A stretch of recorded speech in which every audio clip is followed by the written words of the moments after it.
Jihad yang paling besar bukan mengalahkan orang lain, tetapi mengalahkan diri sendiri agar tetap taat kepada Allah Subhanahu wa taala.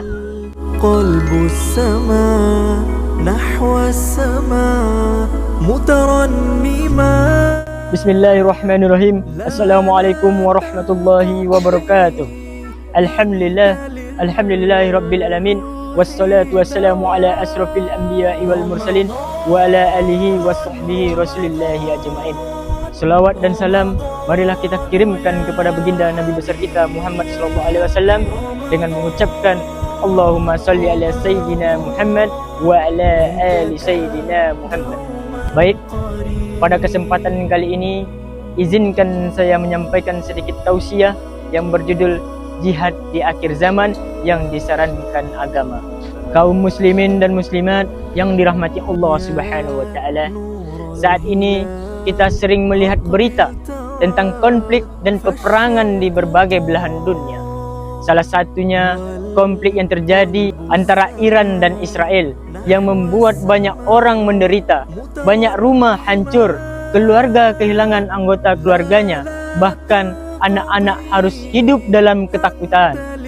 Melihat kondisi ini, kita semakin sadar bahwa dunia memang penuh dengan ujian. Para ulama sering mengingatkan bahwa menjelang akhir zaman akan banyak terjadi fitnah, konflik, dan ketidakstabilan di berbagai tempat. Namun, Islam mengajarkan bahwa jihad tidak selalu berarti berperang. Jihad dalam Islam memiliki makna yang luas, yaitu bersungguh-sungguh dalam melakukan kebaikan dan menaati perintah Allah Subhanahu wa taala. Allah Subhanahu wa taala berfirman dalam Al-Qur'an surat Al-Ankabut ayat 69 yang artinya, dan orang-orang yang berjihad untuk mencari keridaan kami, benar-benar akan kami tunjukkan kepada mereka jalan-jalan kami. Ayat ini menjelaskan bahwa siapa saja yang bersungguh-sungguh dalam kebaikan, Allah akan membimbing hidupnya ke jalan yang benar. Kaum muslimin dan muslimat yang dimuliakan oleh Allah Subhanahu wa taala, ada sebuah kisah sederhana yang bisa kita renungkan. Suatu hari seorang guru bertanya kepada murid-muridnya, "Menurut kalian siapa orang yang paling kuat?" Salah satu muridnya menjawab, "Orang yang paling kuat adalah orang yang bisa mengalahkan banyak orang dalam perkelahian." Namun, sang guru tersenyum dan berkata, "Orang yang paling kuat bukan yang bisa mengalahkan orang lain, tetapi yang bisa mengalahkan dirinya sendiri." Nah, inilah yang sebenarnya diajarkan oleh Nabi kita Muhammad sallallahu alaihi wasallam. Orang yang kuat adalah orang yang mampu mengendalikan dirinya. Contoh, misalnya ketika kita ingin marah, tetapi kita menahan diri. Kita merasa malas solat, tetapi kita tetap berusaha solat. Kita ingin berkata kasar, tetapi kita memilih berkata baik.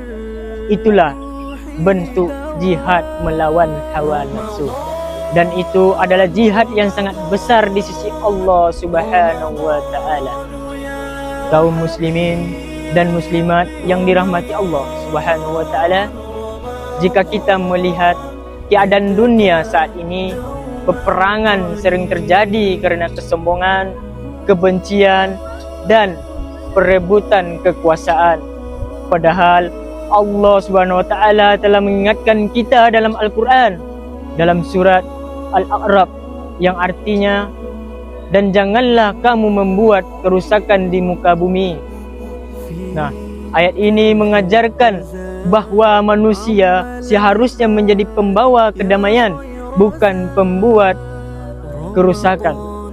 Di zaman sekarang, tantangan kita juga sangat besar, bukan hanya perang senjata, tetapi juga perang melawan godaan zaman. Contohnya, anak-anak lebih sering bermain HP daripada membaca Al-Quran. Banyak orang muda menyebarkan berita yang belum tentu benar di media sosial. Orang sering melihat saling menghina dan bertengkar di internet. Padahal orang muslim harusnya menjaga lisannya dan menjaga perilakunya. Anak-anak yang dirahmati Allah Subhanahu wa taala, kalau kalian rajin belajar, membantu orang tua, rajin solat dan rajin mengaji, itu juga sudah termasuk jihad di jalan Allah Subhanahu wa taala. Kaum muslimin dan muslimat, walaupun kita tidak berada di medan perang seperti yang terjadi di Iran dan Israel, tetapi kita tetap memiliki jihad kita sendiri setiap hari. Apa jihad kita? Jihad kita adalah menjaga solat 5 waktu, memperbaiki akhlak, rajin belajar, menolong sesama, dan memperbanyak doa agar dunia diberikan kedamaian.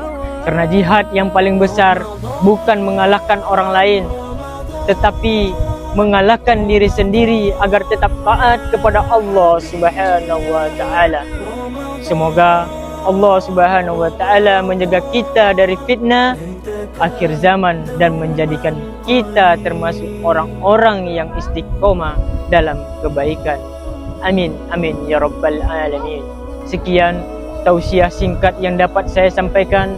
Marilah kita bersama-sama kita mengamalkan dalam kehidupan kita sehari-hari. Saya akhiri dengan membacakan wassalamualaikum warahmatullahi wabarakatuh.